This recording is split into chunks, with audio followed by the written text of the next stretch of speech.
Alright, what's good with y'all boys? It's your boy DP Vision here, back with another video, man.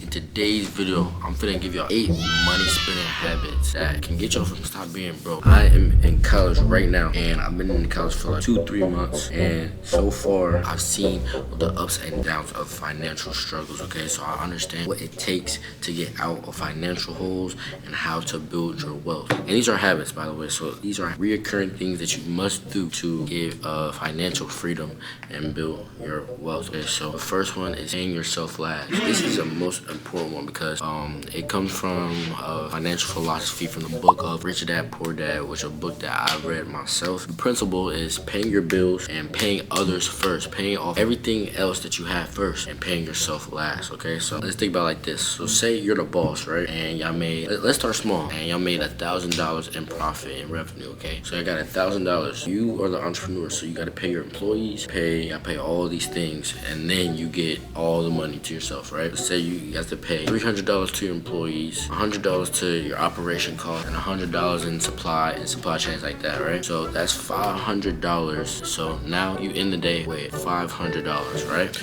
You made $500. But here's the thing about this tip that people don't really understand. People think that, okay, David, like if I gotta pay myself last, I'm gonna make not as much money as if I pay myself first. That's the key. That's the thing. That fear of you not making as much money is gonna call you to make more money in the long run. If you only make $500 from the $1,000, so the next month you're gonna be like, okay, I need to make $2,000. Now if you make $2,000, you still pay $300 to your employees, $100 operation costs, $100 in supplies, and now you get $1,500 to yourself. So you're making more money if you pay yourself last because you're more motivated to. So that's the first tip.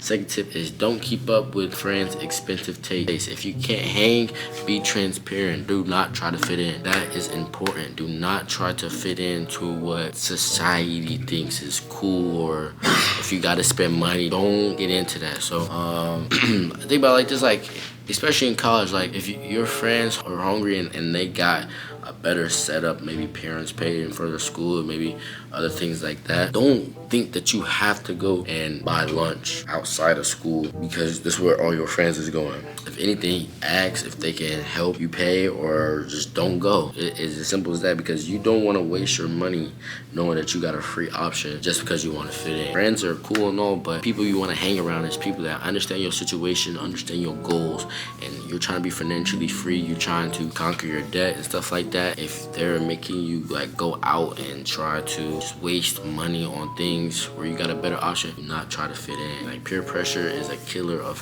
financial status. Okay, number 3, overusing your credit card. All right, so overusing your credit card is the third one. Credit card is a blessing and the biggest curse in financial status. Credit card is, those who don't know, is a card has unlimited money on it. Well, there's a limit that you can spend on it unless you're already wealthy. But like for students, let's say you get a card, you can spend up to $3,000 a month. People hear that and like, oh, I got $3,000 now. No, credit card is, let's say I buy a new camera for $500, pay with my credit card, and that's money from the bank that I'm using. So I'm using their money for this, and now I gotta pay them the $500 back within that month plus interest, and interest is extra money that occurs over time. So that what makes credit card a killer, but it also is a blessing because of the benefits that you can get from having credit card. You can get free travel points, you can get free money sometimes, so, and you get a credit score, which is important for buying a house and big things like that. Buy some little things like chips, food, stuff like that. Buy the little things off with your debit card, and if it's a big purchase, understand that you still need to have the money to make that big purchase, but use your credit card to make the purchase right then and there. But you use your debit card or the money that you have saved up, pay off that transaction as soon as possible, so you get no interest and you're still just paying it like regular, but you get the points and the credit score for making the purchase with your credit card. Number 4 is having disorganized expenses, not knowing what you're spending. That is a killer for college students. When we're in college, we are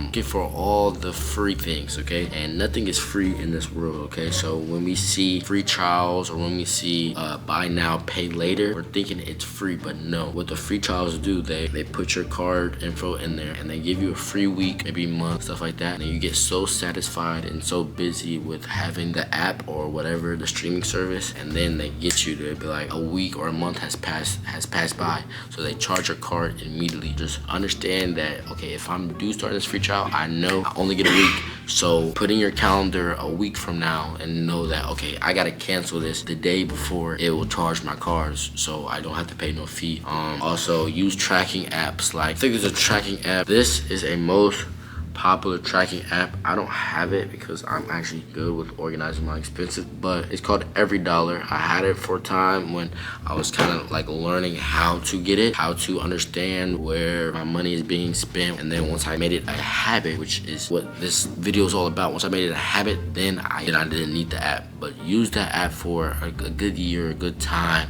to understand, okay, this is what I'm constantly spending my money. This is how much I spend on this in a month, in a calendar year. Then you'll just start moving smarter. Number 5, getting too comfortable with debt. This is a big one. People think that, you know, just like using a credit card, like I use this $500 for the credit card, now you're $500 in debt, and people are okay with that. Do not get comfortable with debt because it will keep on bundling it up.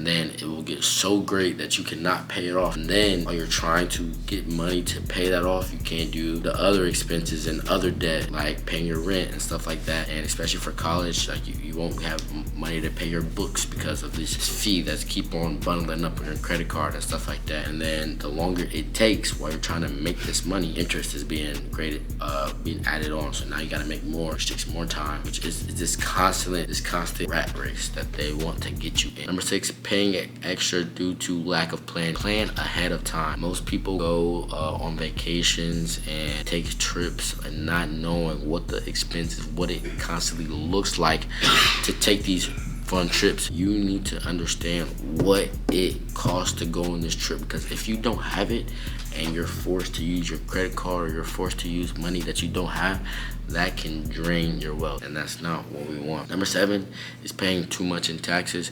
This is kind of get more to the older side of things, the people that are maybe in college, most likely in college if you're older, but out of college, post-college, where you're not a dependent anymore, you're not under your parents' name, then you got to file your own taxes. And if you are not educated in what your income is and things like that, you could be paying too much in taxes and not even know it. Inform yourself on what tax bracket you're in and certain tax breaks that you may have as a citizen. And the last tip that I have is waiting too long to start investing. Investing is the most important tool that we have as a nation. The stock market in America is very vital for everybody to have. If you don't have any shares in anything, then you're losing money as we speak. Your money is not working for you.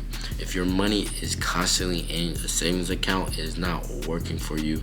It's just sitting there, and inflation causes your money to be less and less every single day. This right here, that right there is my portfolio in Robinhood, one of my investments account, and that's just me constantly putting money in it over time. Start investing so your money can work for you. After I'm done with college, I'll probably have maybe 1.5 to 2x what I started with, and especially right now when it's kind of dipping down. As y'all can see, it's dipping down right now, so this is a perfect time to buy. And just understanding the game. The game is, there's people that are gonna keep their money under their bed in a shoebox because it's secure there and they can get it easily.